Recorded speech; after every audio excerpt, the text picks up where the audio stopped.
சீமானிசம் மனநோயை உருவாக்கும், வாழ்க்கையை அழிக்கும்.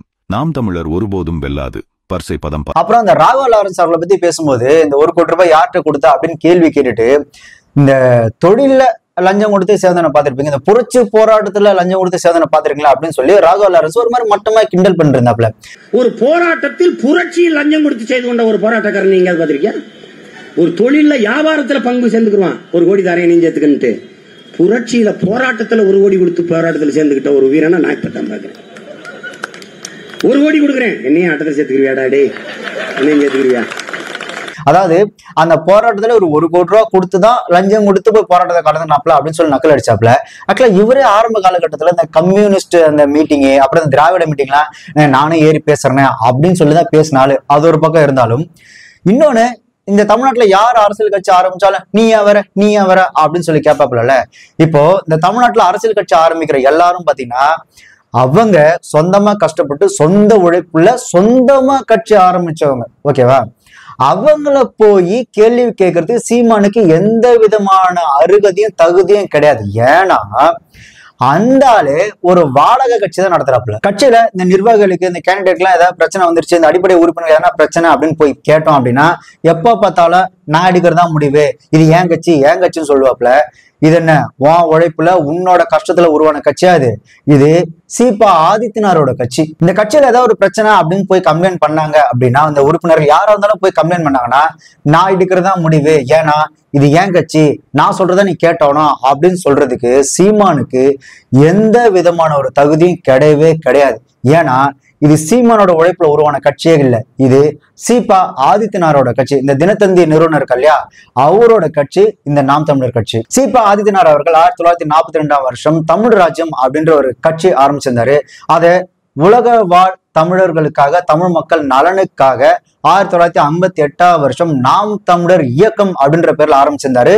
அந்த இயக்கத்துக்கு தமிழ் கொடி அப்படின்ற ஒரு வார இதழும் அவர் நடத்திட்டு இருந்தாரு. அப்படி சீபா ஆதித்யநாத் அவர்கள் ஆரம்பிச்ச அந்த கட்சி உலக தமிழர்கள் மத்தியில ஏற்கனவே பயங்கர பிரபலமா இருந்து, அந்த கட்சியில ஒரு ஒட்டுண்ணி மாதிரி போய் ஒட்டிக்கிட்டு கொஞ்சம் கொஞ்சமா உள்ள புகுந்து துக்ளக் ஆசிரியர்ஸோ ஆடிட்டர் குருமூர்த்தி அவங்க 2 பேரை வச்சு அந்த கட்சியை கொஞ்சம் கொஞ்சமா அப்படியே தன்னோட பக்கம் இழுத்துக்கிட்டு, அந்த கட்சிக்கு ஏற்கனவே, ஏன்னா உலக தமிழ் மத்தியில ஏற்கனவே பயங்கர பிரபலமா இருக்கனால ஃபண்டும் நல்லாவே வரும், நல்லாவே தெரிஞ்சு அந்த கட்சியை அப்படியே ஆக்குபை பண்ணிட்டாப்ல.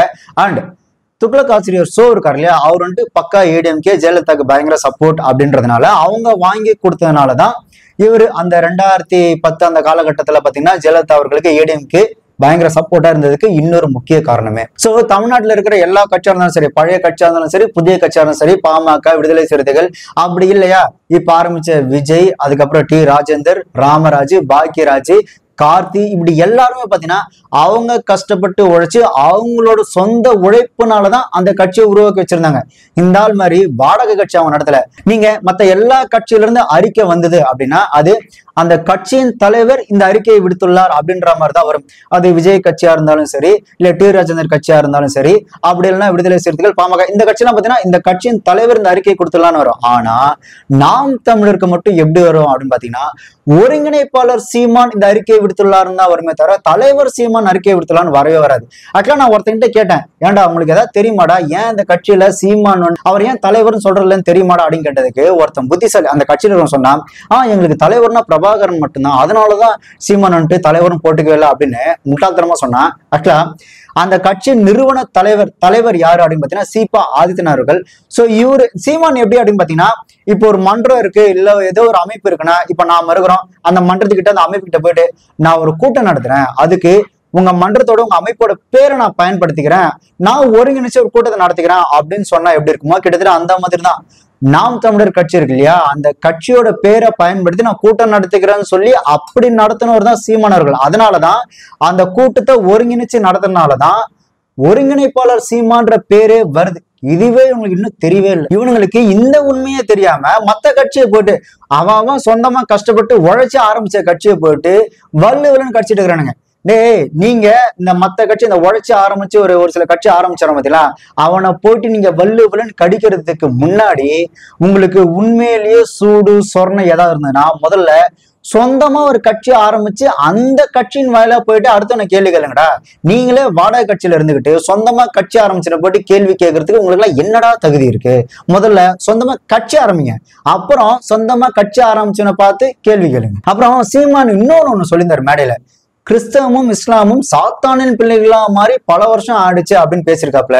நாம நினைச்சுக்கிட்டு இருக்கோம் இஸ்லாத்து கிறிஸ்தவத்தை எதிர்த்து தேவனின் பிள்ளைகள், அது சாத்தானின் குழந்தைகளா மாதிரி பல ஆண்டுகள் ஆயிடுச்சு. சும்மா போய் தேவாலயத்தில் தேவரை வாரி வாரியும் பாடிட்டு கடைசியா எவனுக்கு நாட்டை கொடுத்துட்டு இந்த நாட்டில் நடந்திருக்க அநீதி அக்கிரமத்திற்கு பெரிய பொறுப்பு ஏற்க வேண்டியது இஸ்லாமிய கிறிஸ்தவ மக்கள் தான்.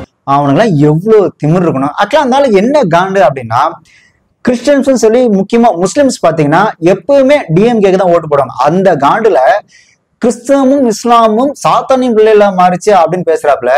சரி, இந்த கிறிஸ்தவம் சாத்தானின் பிள்ளைகள் ஆயிடுச்சு அப்படின்னு நீங்க ஸ்டேஜ்ல ஸ்டேட்மெண்ட் கொடுத்திருந்தீங்களே, இப்போ அதுல எனக்கு ஒரு டவுட். அப்ப அந்த சாத்தானின் மூத்த பிள்ளை யாரு? உங்க தாத்தா கிறிஸ்தவர் யாக்கோபரா? உங்களுக்கு ஒரு பாட்டன் இருப்பாருல்ல, உங்க அப்பாவோட அப்பா, அவர் பேர்லாம் என்ன சார்?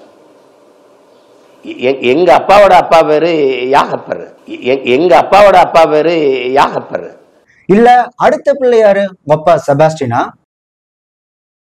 அதுக்கு அடுத்த பிள்ளை சைமன் ஆகிய நீங்களா? அதுக்கு அடுத்த பிள்ளை கத்தோலிக்க ஃபாதரா இருக்கக்கூடிய உங்க தம்பி ஜேம்ஸா? உலகத்திலேயே அப்பா தான் பிள்ளைக்கு பேர் வைப்பாங்க. ஆனா இங்க தன்னோட அரசியல் லாபத்துக்காக எங்க நாம கிறிஸ்டியன் அப்படின்ற அடையாளம் மத்தவங்களுக்கு ஈஸியா தெரிஞ்சிருமோ அப்படின்றதுக்காக அவங்க அப்பாவோட பேரையே செபாஸ்டின்ற பேரையே செந்தமிழன் அப்படின்னு மாத்தின முதல் பிள்ளை சீமன் அவர்கள் தான். எங்க அப்பாவோட அப்பா பேரு யாகப்பர். சீமான் கிறிஸ்தவரா? கிறிஸ்தவர். எப்போ? எப்பவுமே அவர் கிறிஸ்தவர் தான். சீமானுடைய குடும்பத்தில் இருக்கவங்களா? குடும்பத்தில் உள்ளவங்க கிறிஸ்தவர்கள் தான். சீமானுடைய தம்பி பேரு என்ன?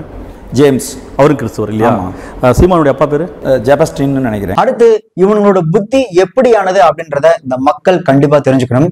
நாம் தமிழர் கட்சி ஆவணம் அப்படின்னு ஒரு புக் ஒண்ணு இருக்கு. அந்த புக்ல 39வது பேஜ்ல 3வது பேரா என்ன போட்டிருப்பாப்ல அப்படின்னா, முகமதியமும் அதாவது இஸ்லாமும் கிறிஸ்தவமும் தமிழ் தேசியத்தை ஒவ்வொரு காலத்தில் ஆளுமை செலுத்தியவை, சட்ட பாதுகாப்பு சொத்துடைமை வலுவும் பன்னாட்டு பின்புலம் கொண்டு மத வழி தனி இன கட்டுமானம் கொண்டவை. முகமதிய தமிழரும் கிறிஸ்தவ தமிழரும் தங்களுடைய முதன்மை அடையாளம் தமிழ் தேசிய அடையாளமே என்று உணர்ந்தறிந்து வருவாராயின் நட்பு முரண் வகையிலும் அல்வழி பகைமுரண் வகையிலும் இடம்பெறுவர். இவர்கள் எச்சரிக்கையோடும் விழிப்புணர்வோடும் அன்போடும் கையாளப்பட வேண்டிய தரப்பினர். நல்லா புரிஞ்சுக்குங்க, முகமதியும் அதாவது இஸ்லாமும் கிறிஸ்தவமும் இவர்கள் எச்சரிக்கையோடும் விழிப்புணர்வோடும் கையாளப்பட வேண்டிய தரப்பினர். இதுல இடையில அன்போட வேற. ஆக்சுவலா இது எப்பேற்பட்ட ஒரு பிரிவினைவாத வார்த்தைகள் தெரியுமா? இஸ்லாமும் கிறிஸ்தவமும் சட்ட பாதுகாப்பும் பணபலமும் பன்னாட்டு பின்புலமும் இருக்கிறதுனால அவங்க கிட்ட நம்ம எச்சரிக்கையா இருக்கணும், அவங்க அன்போட வந்தா நம்ம அனுசரிக்கணும், அப்படி இல்லைன்னா அவங்க கிட்ட விழிப்புணர்வோட எச்சரிக்கையாவும் இருக்கணும்னு சொல்றியே.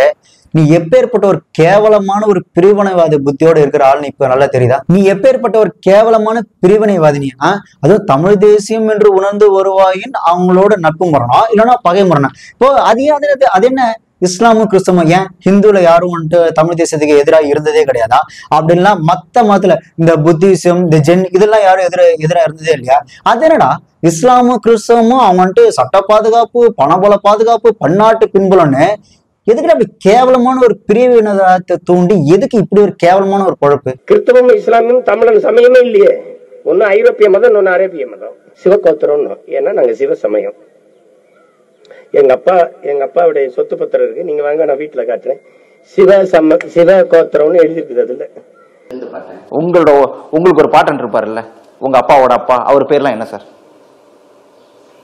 எங்க அப்பாவோட அப்பா பேரு யாகப்பர். நாம நினைச்சுக்கிட்டு இருக்கோம் இஸ்லாத்து கிறிஸ்தவத்தை எதிர்த்து தேவனின் பிள்ளைகள், அது சாத்தானின் குழந்தைகளா மாதிரி பல ஆண்டுகள் ஆயிடுச்சு. சும்மா போய் தேவாலயத்தில் தேவரை வாரி வாரியும் பாடிட்டு கடைசியா எவனுக்கு நாட்டை கொடுத்துட்டு இந்த நாட்டில் நடந்திருக்க அநீதி அக்கிரமத்திற்கு பெரிய பொறுப்பு ஏற்க வேண்டியது இஸ்லாமிய கிறிஸ்தவ மக்கள் தான். சீமான் கிறிஸ்தவரா?